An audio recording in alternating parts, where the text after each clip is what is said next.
जी हाँ, नमस्कार। स्वागत है आपका अपनी YouTube channel state knowledge TV Hindi में।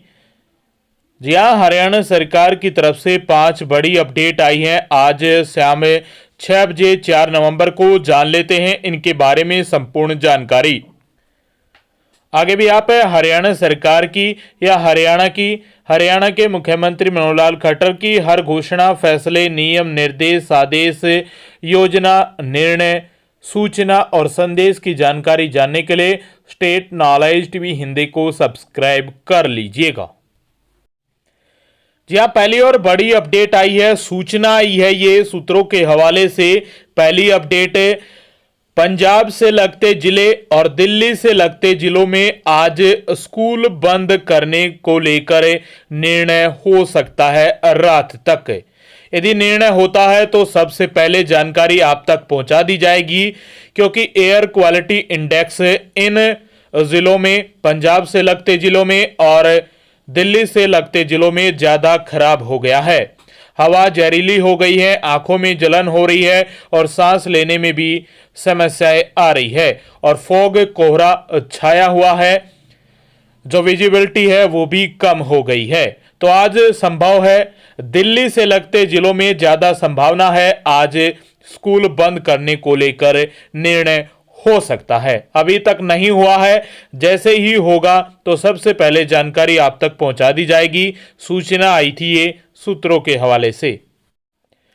दूसरी अपडेट आई है केंद्र सरकार की तरफ से। दुर्ग में रैली के दौरान, चुनाव रैली के दौरान प्रधानमंत्री नरेंद्र मोदी की तरफ से बड़ी घोषणा की गई है कि अगले 5 साल और मुफ्त राशन मिलेगा केंद्र सरकार की तरफ से।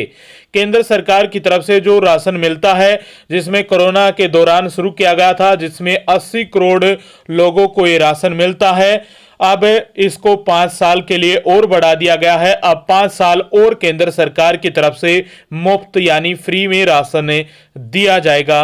केंद्र सरकार की तरफ से प्रधानमंत्री नरेंद्र मोदी की तरफ से ये बड़ी घोषणा की गई है। यह हरियाणा के जो राशन लेने वाले हैं उनके लिए भी बड़ी खबर आई है। तीसरी अपडेट आई है किसानों के लिए। जी हां, गन्ना बॉन्ड भी मेरी फसल मेरे ब्यौरे पोर्टल से जुड़ेगा। एसएमएस से मिलेगी जानकारी। जी हां, पोर्टल पर बगैर पंजीकरण के नहीं होगी गन्ने की खरीद। इस साल शुगर मिल में गन्ना लेकर आने वाले किसानों का मेरी फसल मेरे ब्यौरे पोर्टल पर पंजीकरण होना आवश्यक है। नवंबर के पहले पखवाड़े में यह मिल शुरू होगी। लंबे समय से घाटे में चल रही शुगर मिल पिछले साल से घाटे से कुछ उभरी है, जिसके कारण इस साल भी मिल प्रबंधन के अधिकारी आशान्वित हैं कि इस साल भी वह मिल को बेहतर तरीके से चलाकर मिल का घाटा कम करने के लिए कार्य करेंगे।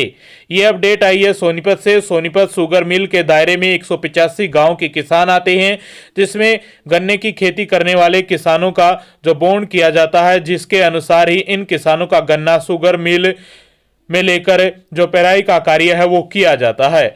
तो इसको लेकर बड़ी अपडेट आई थी। जो भी किसान मेरी फसल मेरे ब्यौरे पोर्टल पर पंजीकरण है गन्ने के किसान, उनका गन्ना खरीदा जाएगा।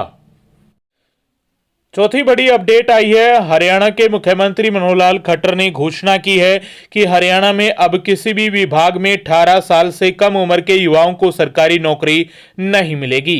हरियाणा में पहले कई ऐसे विभाग थे जिनकी जो न्यूनतम आयु थी, सबसे कम आयु वो 18 साल से कम थी। कई विभाग में 17 साल के करीब थी।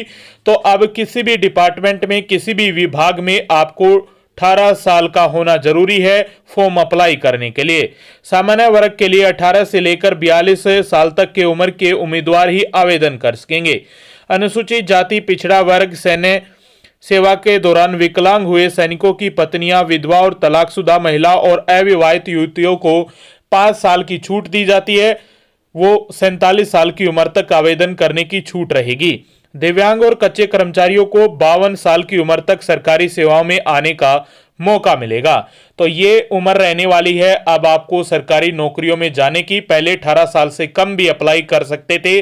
कुछ डिपार्टमेंट थे ऐसे जहां पर न्यूनतम उम्र 18 साल से कम थी, लेकिन अभी सभी डिपार्टमेंटों ने अपना संशोधन कर लिए हैं नियम, और अब 18 से लेकर 42 तक सामान्य रहेगी उम्र और उसके बाद जहां पर आरक्षण है, जिस भी कैटेगरी को, वो आरक्षण दिया जाएगा। पांचवी और आखिरी अपडेट आई है हरियाणा में जेबीटी के ट्रांसफर को लेकर, उसके तबादले को लेकर, उसके स्टेशन मिलने को लेकर। हरियाणा मुख्यमंत्री कार्यालय से फाइल को मंजूरी मिलने के बाद ही जेबीटी को मिलेंगे स्टेशन। सभी जेबीटी के तबादले होंगे या अंतर जिला तबादलों के बाद मिलेंगे स्टेशन, इस पर विचार होना अभी बाकी है।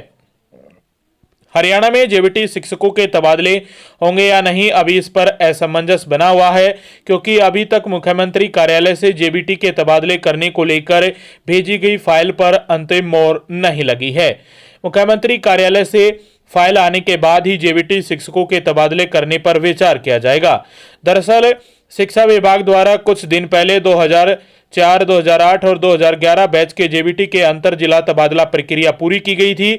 साथ ही 2017 बैच के जेबीटी को स्थायी जिले अलॉट किए गए, मगर अभी तक इनमें से किसी भी जेबीटी को स्टेशन यानी स्कूल नहीं दिए गए, क्योंकि इन जेबीटी को स्कूल अन्य शिक्षक वर्ग के लिए शुरू होने वाले सामान्य स्थानांतरण ड्राइव के दौरान ही दिए जाने थे, लेकिन उसे शुरू करने से पहले ही विभाग की तरफ से ब्रेक लगा दिया गया है।